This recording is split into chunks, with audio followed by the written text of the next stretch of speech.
Well, hello and welcome back to Matt's Automotive Channel. Today I have two things planned. Number one, we're going to put a different set of wheels on this car. Currently we have S197 wheels on the car, and when I purchased the car it had these wheels on it. They look fine, but the problem is they rub. They hit the front wheels when turning, will hit the front stabilizer bar and also the K-member. And also because the factory wheels have a smaller diameter than the aftermarket ones, or actually the S197 wheels, the speedometer is off a bit too. And the other thing that we're going to address is the steering rack bushings. We're going to replace the stock ones with these Prothane bushings, and that is in an effort to get it to steer better. Actually, right now, this thing I would consider kind of dangerous. Anyway, the wheels are fairly straightforward, but why would I be doing these steering rack bushings? When I first got the car, one of the things I noticed when driving it back home was that the car seemed very unsettled. The car would just kind of wander all over the road. I would hit some bumps, and then it would kind of really wander a bit, and I was always fighting the wheel correcting it. And initially I thought, well, it's probably either some ball joints or maybe some control arm bushings, that sort of thing. So I got the car up in the air and I checked the bushings. I didn't really see any issues except for the two rear axle bushings, which I did end up replacing. Those were kind of shot. I did not video that, so sorry about that. But anyway, it was pretty straightforward. And so anyway, got those replaced and got it back out on the road, and still the same thing is all over the place. And I had checked all of those bushings along with the steering rack bushings as well. I get underneath with the crowbar and then kind of try to rock the thing back and forth, and they seem pretty solid. So I couldn't figure out what was going on. I'd take it out again, and then it's just like all over the road. I kind of thought, well, maybe it has to do with the wheels, because they're not the factory wheels. They don't have the proper offset. The scrub radius is going to be different, that sort of thing. And that may be contributing to part of the problem. I don't know yet. So I'm going to do these two things with the steering rack bushings and the wheels, but I'm going to do one at a time because I want to know how much each change affects the handling. Whereas if I did them all at once, I wouldn't know how much each would contribute. So the first thing I'm going to do is just change the wheels. I don't think it's going to change the handling much at all. But the other thing is, so you're saying, well, why am I replacing these steering rack bushings if they seem to be okay? Well, I tried another thing where I set the car back down onto the ground, and then I'm working by myself, so I didn't have anybody to observe. So I put a camera underneath the car, and then I got back in the car and I turned the wheel back and forth. And what I observed, well, I'll show you here, was a lot of play in the bushings. This is play I could not get by putting the car up on the lift and trying to push the steering rack back and forth with a crowbar. I'm not sure why that's not effective. Maybe it has to do with the fact that the suspension's just not loaded. It still doesn't make sense to me. But anyway, I found a significant amount of play in those steering rack bushings. So I think that's what's contributing to the problem. When driving the car, the way to explain it is that the steering seems very unresponsive and slow, so I'll like turn the car maybe 30 degrees, and then the car doesn't seem to want to respond. So you end up turning it a little bit more, and then all of a sudden it starts to go, and then it goes even further. Like, okay, now I got the full 45, so it's like really leggy. If you just like go, 45 degrees, it doesn't feel like it's going to go 45 degrees, but if you give it time, then okay, then it starts to go. So it's very leggy. I'm pretty sure it has to do with those steering rack bushings. They get compressed initially when you put the force on the wheel, and then it kind of slowly slides the rack back over into the proper position. So I think that's what's going on here, but we'll get the new bushings on and the new wheels, and we'll see if that takes care of the problem. So with that said, let's go ahead and get started. Before I go ahead and swap the wheels on this car, I'll give you kind of a before image here. And you may also notice, if you watch the other previous videos, that the car seems to be riding a little lower. Well, it is. I went ahead and put in some S&R lowering springs to help the handling as well. And I did not video that either, so I don't have anything to show you there, but it was a fairly easy, straightforward process. So anyway, this is the before picture. Before I get these tires off, I just kind of wanted to show you where these tires were hitting. These are, again, the S197 wheels. Not a good idea to put on a new edge. You can see right here it's hitting the sway bar. And let me show you. I'll just turn the wheel. And you can see that it's rubbing. Let's see if I can get in here. Show you the contact. Right there. And then if you turn the other direction, let's move the wheel around here. You can see that it's hitting right here as well, the K member. And you can see it hits there as well.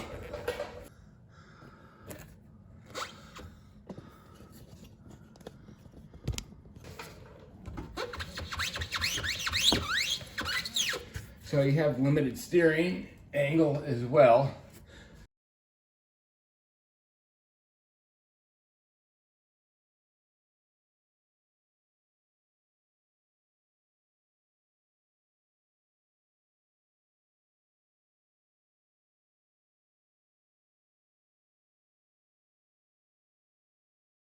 Now with the tire off, the evidence is very clear. It's hitting right there on the sway bar, and then right back here on the K member where it's nice and shiny. With the new wheels and tires, let's see how close we are to hitting this now.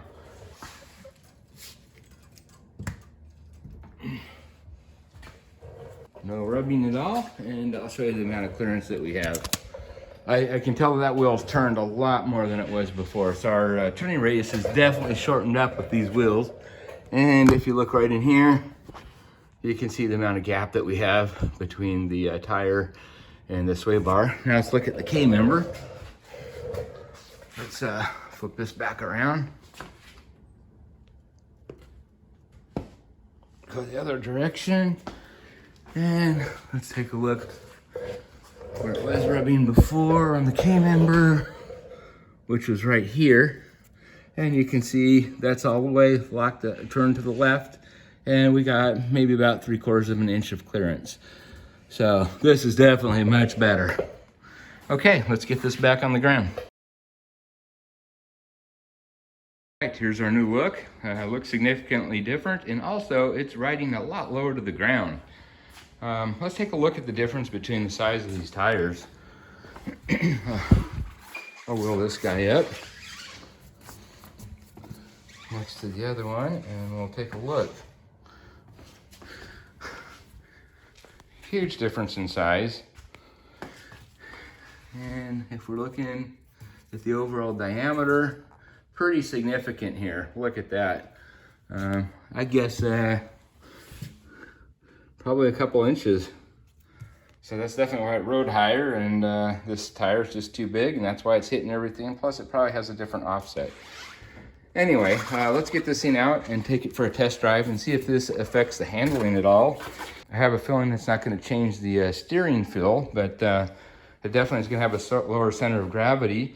And another thing that I noticed here, I got the wheel perfectly straight on this side, going straight back. Let's see, I'll adjust a little more. Just we're lined up with the body there, as you can look down.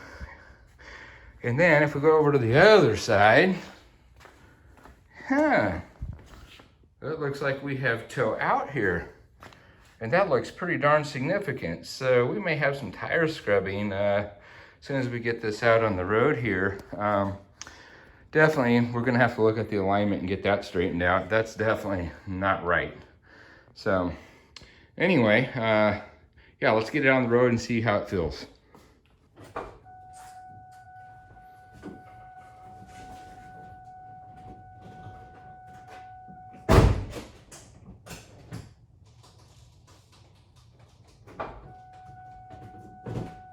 Let's just push it back without the motor, see if you can hear scrubbing.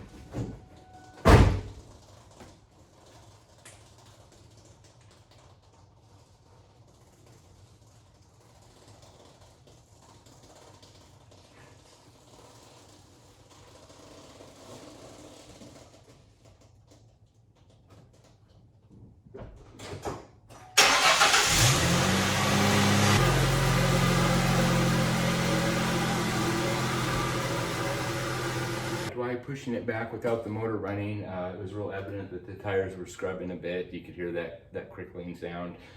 So anyway, I'll take it for a quick test drive just to see how it handles. I'm not going to go at high speed or anything.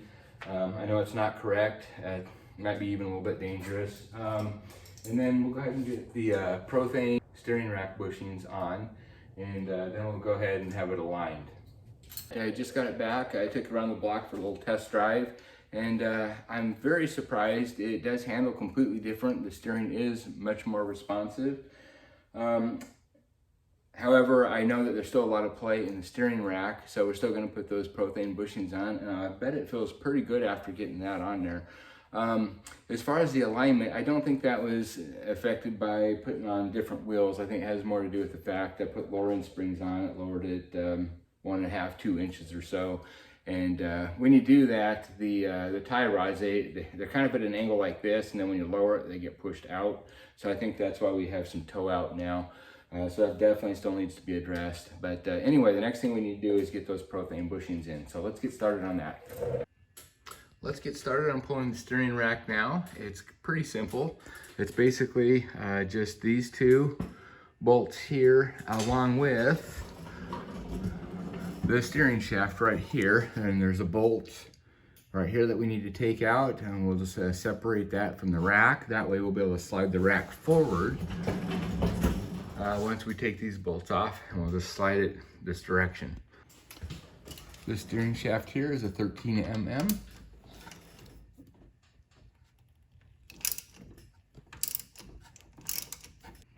All right, with that bolt out, I can just get a little drift here from the front, put it on here, and we'll just tap it off. Like so. To get the steering rack off, you have an 18 mm here in front, and then you'll have to hold it in the back side, which is just right around here, and you got a 15 mm there. So let's go ahead and zip these off.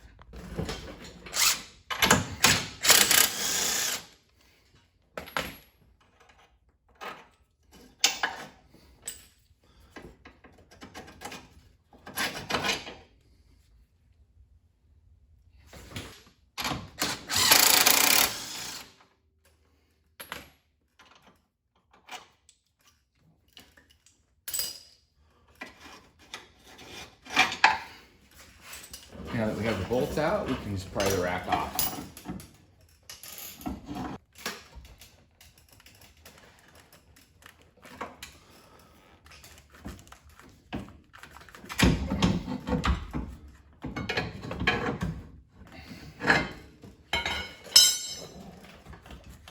Now we can just go ahead and push out the old bushing.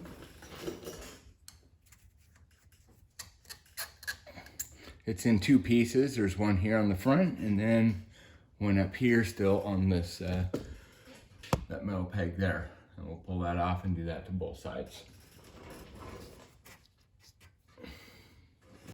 Now with the bushings out, let's just compare them. These are the original factory ones, rubber. Very, very easy to squeeze and compress. Although they don't really look shot. But by comparison, I'll squeeze these. That's squeezing twice as hard, and you can see there's just not much deflection there at all. It's just very, very firm. So this is definitely going to give you more of a direct connect feel. There's going to be less play in the steering with these. Well, as you can see, these old bushings left a little bit of debris inside here, so we'll definitely need to clean that out. So we'll just take a wire brush to that and clean that up the best we can.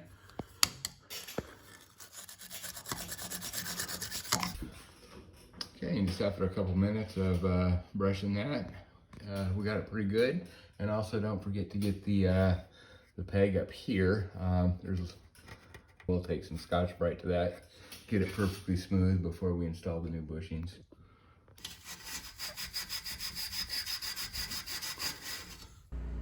Before we put these bushings in, we need to grease them up. This is a special type of grease that is used with energy suspension bushings and polyurethane or Prothane type bushings. So you definitely want to use this. If you don't use this, I hear that it can squeak pretty bad. So definitely use the stuff that's intended for these bushings. This particular stuff is really thick. And you want to get it on both the inside and outside of the bushing. And also along the edge where it's going to make contact with the bolt. Okay, and we'll just let's lube up all of these and then go ahead and put them in the car. Wow, I'm going to tell you, don't do what I just did. Definitely wear gloves when using this stuff. It's extremely tacky. It doesn't seem to dissolve with things like lighter fluid. I've tried some abrasive type soaps and soap itself. Nothing seems to work. It's just very tacky and your hands are going to feel weird for a while. So anytime you see me work with this from now on, I'm going to be wearing some gloves. Now that we have everything cleaned up here and we got the grease on our bushings, let's go ahead and slide these inner ones on first. Okay, now I've got the two inner ones on. Let's go ahead and get the rack pushed on those for now.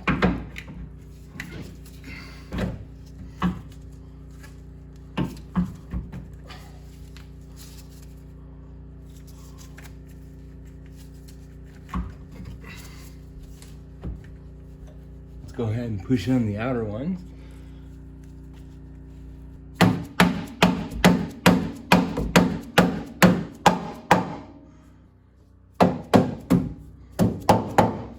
Let's go ahead and install our bolts.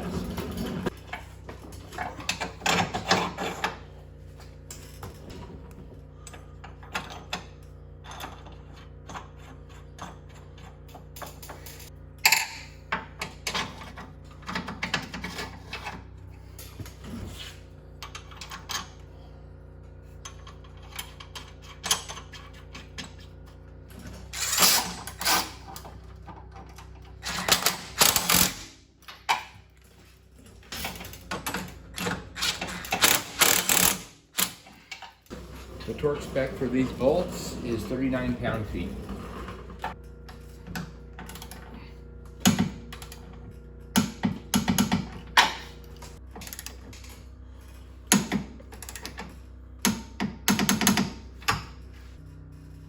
Now let's hook our steering column back up.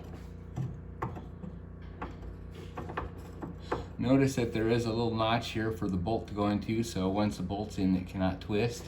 It can only go one way.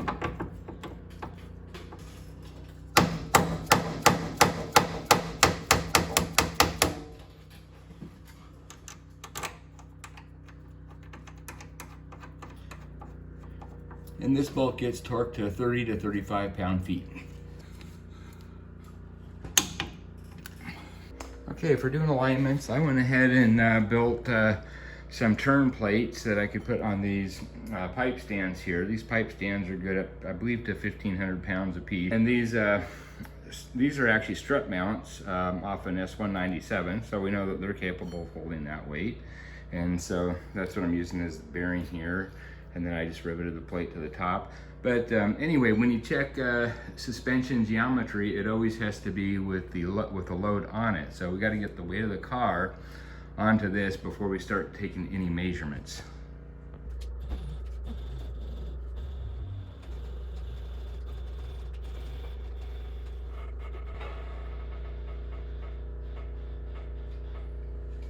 Okay, now that we have the weight of the car on these stands here, we should still be able to turn the wheel, like so, at least a little bit. And that's all we're going to really need to be able to do to check the steering geometry and the toe in.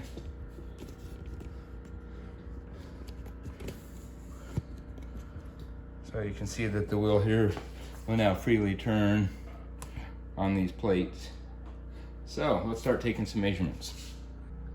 Now I believe at a normal ride height, before lowering this, this control arm would have been more level. And you can see now that they're kind of bowed upwards. I probably should get a bump steer kit, which would actually lower these tie rods to be more even. That's kind of where you want it, because you know, anytime you hit a bump now, this is already in the upward position, which is going to pull the wheel more inward. So anyway, let's go ahead and take the measurements and see what kind of toe that we have right now. For a very rudimentary measurement, just to get a ballpark as to how far this is off, we'll measure from that inside tread over to this inside tread, and we get 55 1/4. And if we had toe out, we would expect this to be greater here than on the back side at the same height. So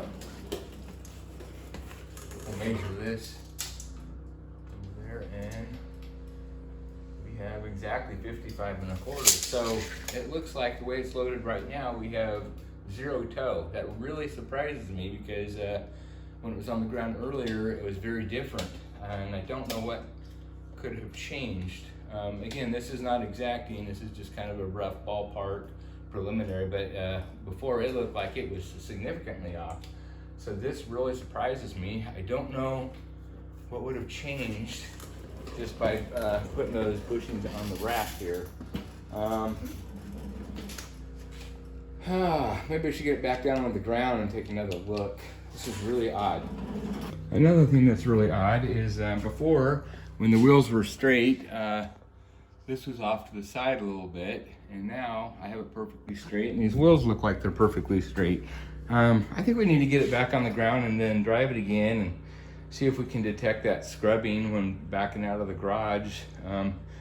It doesn't look like we have a problem here. This is really odd, and I don't know what the difference is. I mean, other than the fact we just put different bushings in that rack, but I don't see how that could possibly change the toe, because we haven't changed the ride height or the length of these arms or anything, unless there's some play in maybe these control arm bushings. I guess that's a possibility.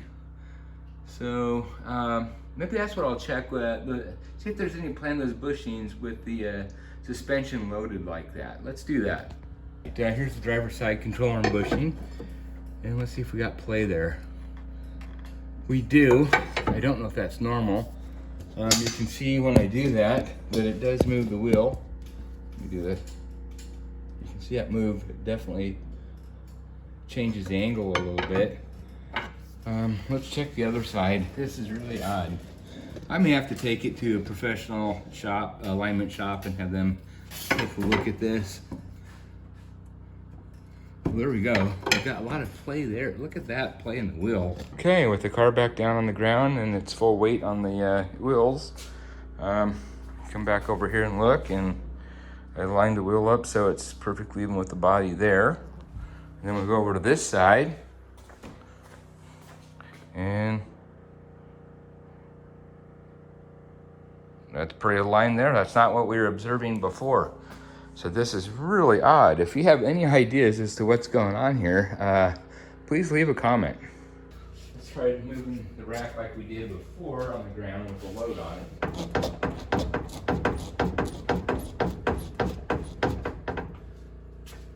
Let's also take a look at the control arm bushings. Okay, let's see if we see movement here.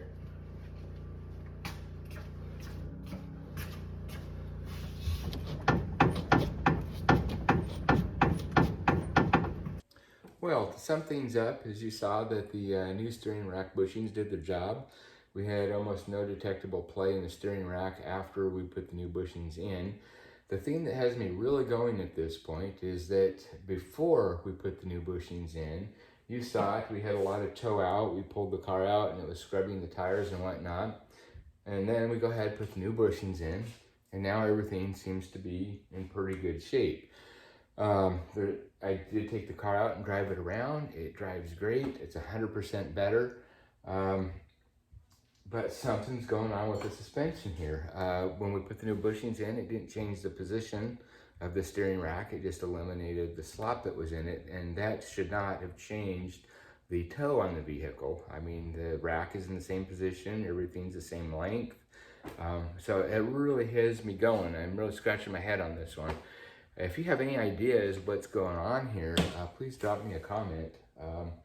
But anyway, because of that, I think I need to do another video involving just the suspension work. This one's getting a little long, and I wasn't expecting this issue.